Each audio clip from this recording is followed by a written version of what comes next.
Welcome into the Sports Buffoons Podcast. And welcome back into the Sports Buffoons Studios here in Kansas City. I'm your boy JG. We got a great show for you today. We're going to talk a little bit of NBA Finals. But first, we got to talk about last night's game. Monday Night Football, Baltimore Ravens, Kansas City Chiefs. That game was not exactly what a lot of us were expecting. I think a lot of us expected a much closer game. And it was an absolute domination by the Chiefs. And so I want to go through some of these numbers. When we look at Lamar Jackson and Patrick Mahomes, Mahomes was 31 of 42 for 385 yards, 4 touchdowns, and a QBR of 97.7. Lamar Jackson, 15 of 28, 97 yards and 1 touchdown, and a QBR of 73.1. Lamar also had 9 carries for 83 yards. Mahomes had 4 carries for 26 yards and a touchdown. And so what I took from this game last night is that in the NFL, you basically have the Chiefs and then everybody else. And it's very similar to me when we talk about the all-time greats of the NBA. We talk about Jordan versus LeBron and other players. You know, it's just like we have Jordan and then there's everybody else. And I feel the same way about the Chiefs in the NFL this year. Now, it's obviously a long season. We're only in week 4 at the moment. And I should say we hope it's going to be a long season because apparently we just found out today that the Tennessee Titans have had at least 9 positive tests for COVID-19. So basically the Titans have blown the coronavirus all over the place, so nobody knows what's going to happen now.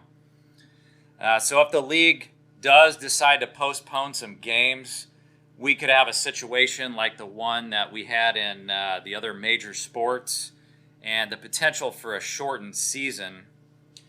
Now, I think the Chiefs would actually benefit from a shortened season because they're already playing their best football right now. Whereas a lot of the other teams, they're still trying to find their identity. And so I think if we do have a shortened season, the Chiefs would come out on top. When I look at the NFC, it's not as clear-cut. I still would pick Tom Brady and the Bucs, although anything could really happen in the NFC. But going back to the Chiefs and Mahomes, I'm just so dumbfounded every time I see Mahomes play the way he did last night against elite competition. When you look at the Ravens coming into the game, they had the number 1 offense and the number 1 defense in the NFL, and they were absolutely manhandled by Patrick Mahomes and the Chiefs. And so the scariest thing for me is that Mahomes just turned 25 years old, and he's still going to get better every year.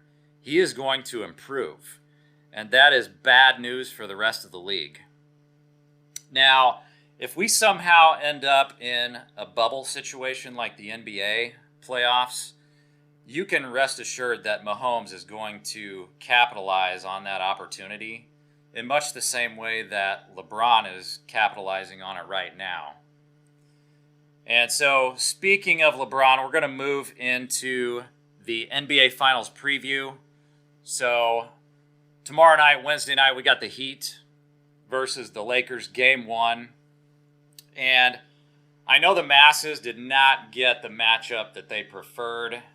Everybody was absolutely begging for Celtics versus Lakers, the 2 most storied franchises in NBA history.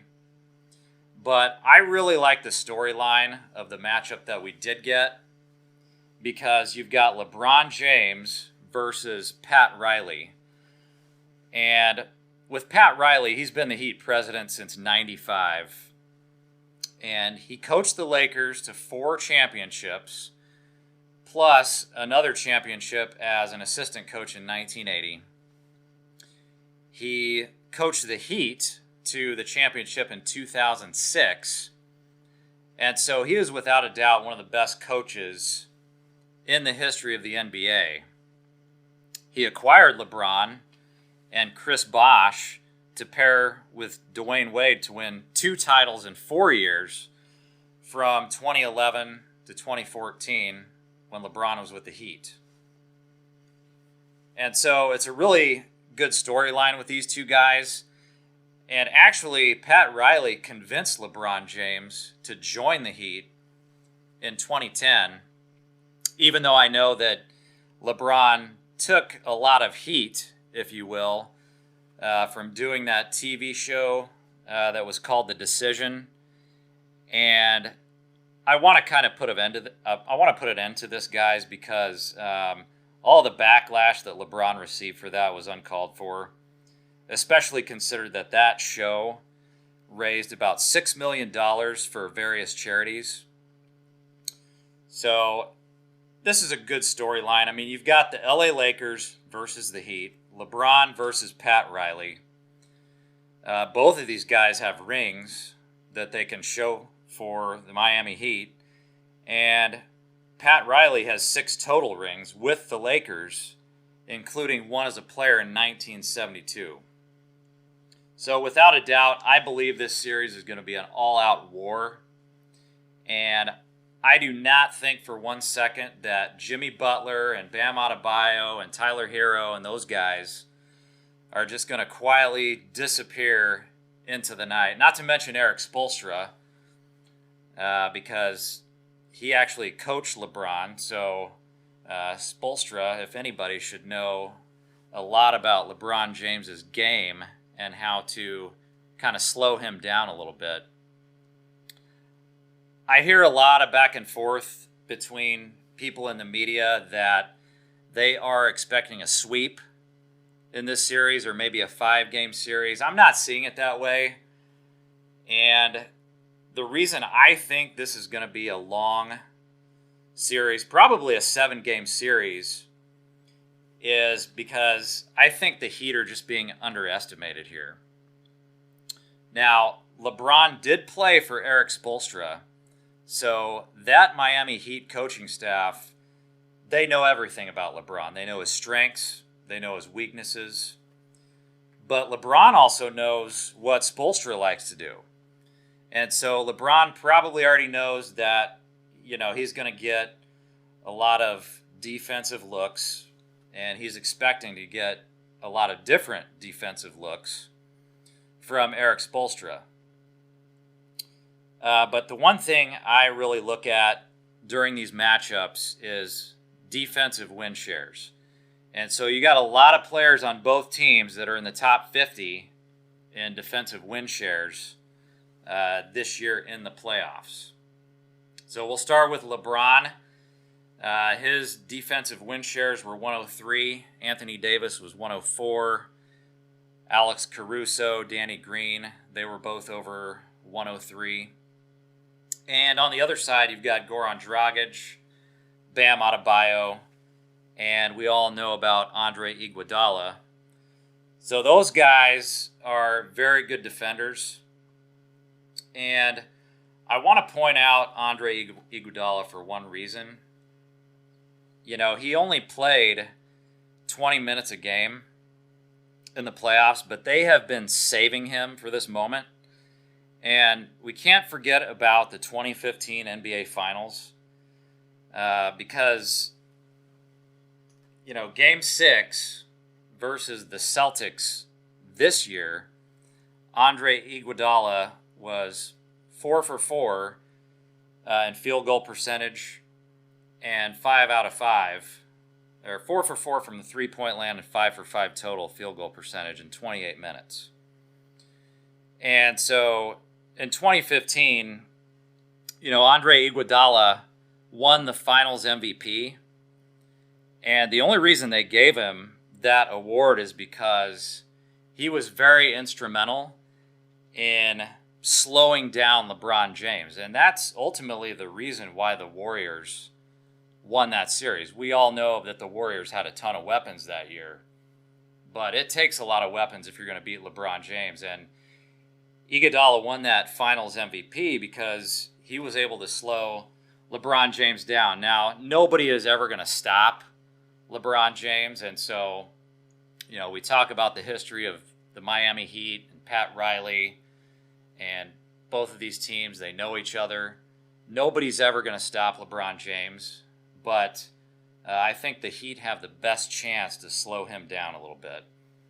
And with Andre Iguodala, you've got a guy, he's only 1 year older than LeBron. He's 36 years old. LeBron's 35, but honestly, LeBron's got a lot more mileage on his body than Iguodala. And, the way I see it is if Iguodala was able to slow him down in 2015, he could certainly do it again because he knows what LeBron James is going to try to do offensively. So I want you guys to keep an eye on that matchup, and that's one of the things that I think are going to keep this a very interesting series. But there are other reasons why this should go 7 games. For starters, I look at experience, and we've already talked about a little bit of the experience on the Heat side, but for the Lakers, they have 16 combined championship rings between all of the players on that roster. Now, let me be clear. I am not going to be shocked if Miami pulls off an upset, and I'm probably the first guy that you've heard say that because everybody is jumping on the bandwagon here. They all want the Lakers to win. Heck, I've always been a LeBron fan. I want the Lakers to win. But I'm not going to be shocked if Miami is able to pull off an upset here because their leader is Jimmy Butler, and he is one of the fiercest competitors that we have in the league. And I have no doubt that he is going to have his teammates jacked up for this series. Now, having said all of that, my expectation is that the Lakers will win this in 7 games. And that will give LeBron his 4th championship ring. And with that, I am now prepared to give you my updated NBA Mount Rushmore. So I talked about this on my last podcast, and we went over the top 10 players in history. And so I'm just going to move to the top 4 now because I've got to revise this a little bit. Because since the last time I talked to you guys, a lot has changed. And LeBron is closing in on that 4th championship ring. More importantly, he has 17 triple-doubles in NBA playoff history, which is second only to the great Magic Johnson. Magic had 30 triple-doubles. So, I believe that it is now safe to say that LeBron is going to break that record, and it doesn't matter when. It could be this series, it could be next year, it could be 2 years from now. But no matter when it happens, I do believe that he is going to break that record. And so, when I gave you guys my list of the top 10, I had Magic Johnson at number 4, and I had LeBron at number 9. And absolutely, I took a lot of heat from that because a lot of people hated that list and thought that I was a LeBron hater, but that's absolutely not the case. But I am going to move LeBron up, way up the list, guys. If he gets his 4th ring this year, he's going to the top 4. He is absolutely going into the Mount Rushmore of players without a doubt. And I think up until this point, we could always have a little bit of debate and argue this a little bit. But if he gets a championship this year, there's absolutely no more debate about this. He will absolutely be on the Mount Rushmore. Now, whether you put him at 3 or 4 doesn't really matter. I personally would still put him at number 4 behind the late, great Kobe Bryant, but that's only because Kobe had that 3-peat in there, and he had a winning record of 5-2 in the finals. But we've got to stop trashing LeBron because he is about to accomplish something great, especially if he wins the championship this year. Now, going back to my list, I had Kareem at number 2 and Kobe 3rd, and now I've got LeBron 4. I still believe that 2, 3, and 4 are kind of interchangeable. But as far as Jordan is concerned, he still remains, to me, to be untouchable. And from my perspective, the only way that LeBron could ever pass Jordan is if he gets 7 rings. And the reason I say that is because, Jordan had a couple of three-peats, and he had 2 three-peats in 8 years. And that's just something that LeBron has not accomplished. And we can definitely say that Kobe had 1 three-peat. And that's just something that's very difficult to accomplish. And that's why I give these players so much credit if they can accomplish that three-peat. So that is my current Mount Rushmore as I see it. But we got to stay tuned because I think we're going to have a great series. We will actually be on during the game on Wednesday night. So we're going to have our group podcast going during the beginning of the game. So let me know your thoughts. You can tweet me at SportsBuffoons on Twitter. And let me know about what you think about this Mount Rushmore, and let us know if you've got a different one. Obviously, I never mentioned Bill Russell, but a lot of people like to throw him onto the Mount Rushmore, and you can't really argue that. So, anyway, if you guys want to tweet us at SportsBuffoons, and let me know your thoughts, and let me know your thoughts on how many games you think this series is going to go, because a lot of people, I keep hearing a sweep. I keep hearing 5 games. In fact, I'm the only one that I know that I've heard so far that thinks this is going to be a 7-game series. So definitely hit us up on Twitter because we want to hear your predictions as to how many games you think this series is going to go. And my producer is letting me know that we are actually going to go live tomorrow night at 7:30. And so you can actually listen to us on Twitch. We are at SportsBuffoons15. We're going to be live on Twitch at 7:30. And that NBA Finals game is going to start at 8. So please join us tomorrow night. And I thank you guys for hanging out with us today. I will see you guys next time.